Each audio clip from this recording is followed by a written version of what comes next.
राजनीति भविष्य की क्या राजनीति भविष्य? आपकी भविष्य की राजनीति? मेरी राजनीति नहीं, सपना क्या है आपका? मैं बहुजन समाज को रिप्रेजेंट करती हूँ।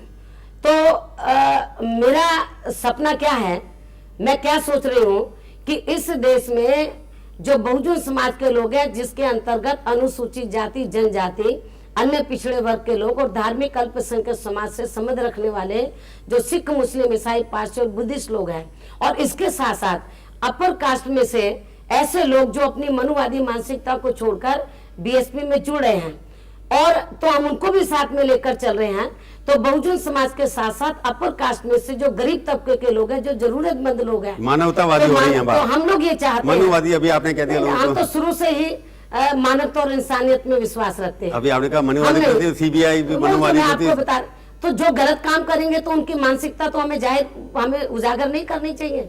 तो मैं आपको ये बताना चाहती हूँ कि हमारा सपना क्या है कि इस देश में जो बहुजन समाज के लोग हैं, जिनके साथ सदियों से हर क्षेत्र में उनके साथ अन्याय हो रहा है, उनको इंसाफ नहीं मिला। जैसे फॉर एग्जाम्पल आप ये देखेंगे, उनको परम पूज्य बाबा साहब डॉक्टर अम्बेडकर के कारण सरकारी नौकरियों में, राजनीति में आरक्षण की सुविधा तो मिल गई, तो राजनीति में तो आरक्षण का कोटा उनका पूरा हो जाता है, लेकिन सरकारी नौकरियों में अभी तक भी आरक्षण का कोटा किसी भी महकमे में पूरा नहीं है।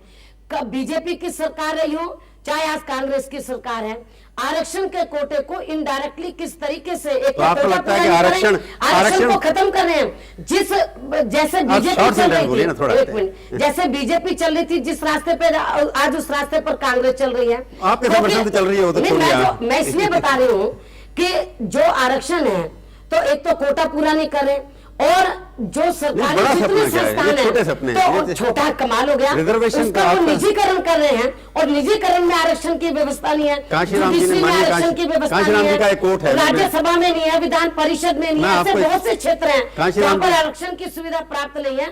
तो हमारे लोगों के साथ उपेक्षा हो रही है। हमारे सपना, मेरी बात सुन लो, कांशीराम जी का एक सपना था कि तो जब हम यूपी में जो मेरी बात सुन लो भाई, देश के सबसे बड़े प्रदेश में हम 3-3 बार अपनी सरकार बना सकते हैं, अपनी सरकार बना सकते हैं, दूसरों के साथ मिलकर बनाइए। कोई बात नहीं, तो आज कभी बीजेपी के साथ, कभी कांग्रेस के साथ, बीजेपी ने खुद अकेले अपने बलबूते पर बनाई थी, या आज कांग्रेस ने अकेले अपने बलबूते पर बनाई, दूसरी पार्टियों का सहयोग लेकर बनाई। तो ये ऐसे बात नहीं है। तो जब हम यूपी में बना सकते हैं, तो सेंटर में क्यों नहीं बना सकते? बनाएंगे दोबारा, यूपी में भी बनाएंगे, सेंटर में भी आगे चल के बनाएंगे। सेंटर में हम बहुजन समाज को इस देश का मालिक बनाना चाहते हैं, बाबा साहब डॉक्टर अम्बेडकर के सपनों को साकार बनाना चाहते हैं। इस देश की मैं कांशीराम जी को कोट कर रहा हूँ। कांशीराम जी का कहना ये था कि हमारी, कांशीराम जी का फिलॉसफी ये है कि जितनी स्थिरता रहेगी उतना बहुजन समाज को फायदा होगा। उन्होंने ये सरकारें गिराते रहेंगे तो हम ज्यादा जी ने ये बात कब कही थी कि जब तक बहुजन समाज पूरा तैयार नहीं हो जाता है, तब तक सरकारें गिरती रहें तुम्हारे फायदे में। कि राजनीति में यदि स्थिरता रहती है, हमारे हित में है, लेकिन जिस दिन बहुजन समाज तैयार हो जाएगा तो फिर स्थिरता अस्थिरता का मतलब क्या रहेगा? अभी तैयार नहीं हुआ ना, अभी तैयार नहीं हुआ ना, तेजी से तैयार हो, अभी भी सरकार गिराने की कोशिश करेगी ना। गिराने का क्या मतलब?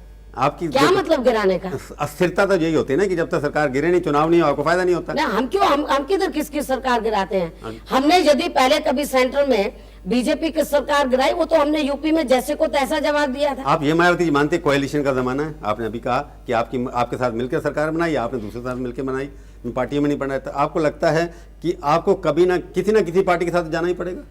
ये जब तक बहुजन समाज पूरा तैयार नहीं होता तब तक का मैं बता रही हूँ। जिस दिन बहुजन समाज पूरा तैयार हो जाएगा, हमें कोई जरूरत, कितने साल लगेंगे? मुझे लग रहा है जिस तरीके से तेजी से बहुजन समाज आगे बढ़ रहा है, मुझे ऐसा लगता है कि 10-12 साल में हम इस लायक बन जाएंगे। 10-12 साल तक तो आप किसी न किसी के साथ मिलकर सरकार बनाते रहेंगे ना? अभी कुछ नहीं, राजनीति में बहुत जल्दी उतार चढ़ाव आते, कुछ नहीं कहा जा सकता कि बीएसपी का पलड़ा एकदम तेजी से ऊंचा बढ़ जाए।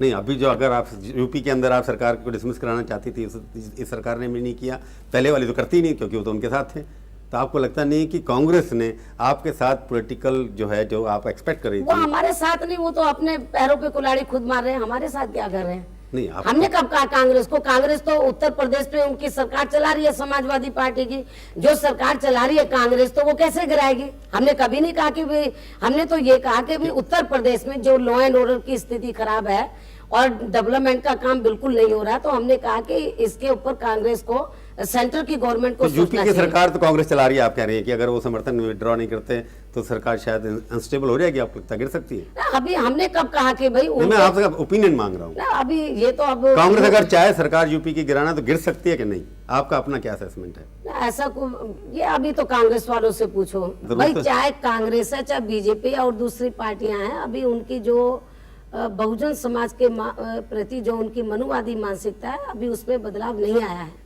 अभी नहीं आया और आप दबाव बनाए रखेंगे इसके लिए? तो दबाव बना रहे, तो तभी तो हम सोच रहे हैं कि भाई ये लोग मानवतावादी बने, तो जब आप लेकिन अभी बन नहीं पा रहे हैं। जब आप अब दबाव प्रयास कर बनाती रहे है तो आपके ऊपर दबाव डाल देते हैं केसेस वेसेस करके। ना, उससे मायावती नहीं घबराती। मायावती किस चीज से घबराती है ये बता दो, मैं इतनी देर से देख रहा हूँ घबराती नहीं, किस चीज से घबराती हैं आप ये बताओ। मायावती कभी नहीं इंसान तो घबराती है ना आप, मेरे इंसान में जरूर हूँ, तो किसी से लेकिन तो डर लगता होगा आपको। ऐसा नहीं अभी लेकिन जब कोई झूठा केस मेरे ऊपर लगाए, मेरे इमेज को खराब करने की कोशिश करे, तो उससे मेरे को तो ठेस पहुंचती है, मेरे पूरे बहुजन समाज को या मेरे जो शुभ चिंतक हैं उन सबको ठेस पहुंचती विरोधी दल तो ये भी चार्ज लगाते हैं आपके ऊपर, सच है झूठे है कि आपको तो जो जब सबसे ज्यादा पैसे देता है आपकी पार्टी को, है। बिल्कुल उसको गलत सबसे है। टिकट मिल जाती है। क्या गलत बात करते हैं। बहुजन समाज पार्टी, कांग्रेस और बीजेपी दूसरी पार्टियों की तरह उद्योगपतियों से पैसा लेके पार्टी नहीं चलाती है।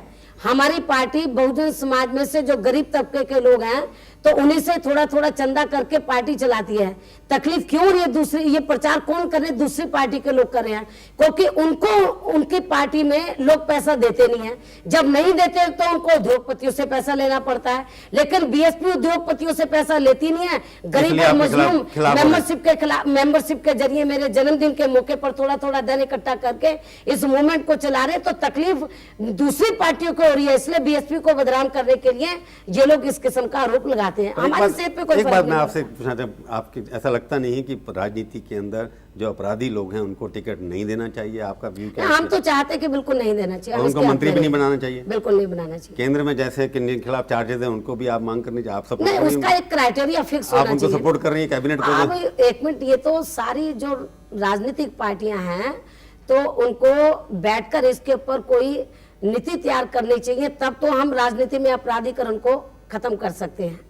नहीं, आप पार्टी की अध्यक्ष हैं, राष्ट्रीय पार्टी की अध्यक्ष अभी हैं। मेरी बात तो अभी घर से शुरू करें मैं ना अपनी काम। पार्टी की जिम्मेवारी दूसरी पार्टियों की जिम्मेवार थोड़ी ना। अगर आगे आगे से कोशिश आप करेंगी भाई क्रिमिनलाइजेशन मैं अपनी पार्टी की ही जिम्मेवार हूँ, दूसरी पार्टियों की थोड़ी ना। अब दूसरी पार्टी के लोग यदि अपराधियों को बढ़ावा देंगे तो मैं क्या कर सकती हूँ? तो मतलब अपने यहाँ आपने जो दिया था टिकट, आपको गलती लगता है कि गलती की नहीं, जिनको हमने दिया? कोई गलत लोगों को नहीं दिया। यदि कोई गलत आदमी आया तो वो अपने आप में सुधार करने का मुझसे ये जो इलाहाबाद में उन्होंने- राजू पाल की हत्या हुई उसके ऊपर और एक और भी बात है। देखो, जो शुल्क कास्ट के लोग हैं या बैकवर्ड क्लास, राजू पाल क्या था? पिछड़े वर्ग का पाल समाज से था। जो शुल्क कास्ट, बैकवर्ड क्लास, जो रिलीजियस माइनॉरिटीज के लोग हैं, खास तौर से दलित और शोषितों में, तो वो कोई अपराधी नहीं होते हैं। उनको तो अपराधी जबरन बनाया जाता है। उनमें से कोई ताकतवर उनके आदमी ऊपर बन के अत्याचार आगे करते हैं लोग, नहीं, इसलिए तो। आगे निकलता है तो उसको दबाने के बदनाम लिए। करने के लिए उनके ऊपर गलत मुकदमे चलाए जाते हैं। बहुजन समाज के ऊपर आ जाती है तो मेरे ऊपर आती है, मेरे ऊपर आती है तो बहुजन समाज के ऊपर। मायावती बहुजन ताकि समाज- मेरी आवाज ही बहुजन समाज की आवाज है। ठीक बात है, जैसे इंदिरा इज इंडिया, मायावती हाँ, वो बीएसपी, वो मुझे मायावती उसके बारे में- बहुजन समाज है, बहुजन समाज मायावती, इन दोनों का इंटरेस्ट प्रोटेक्ट करना आपकी एक राजनीति है।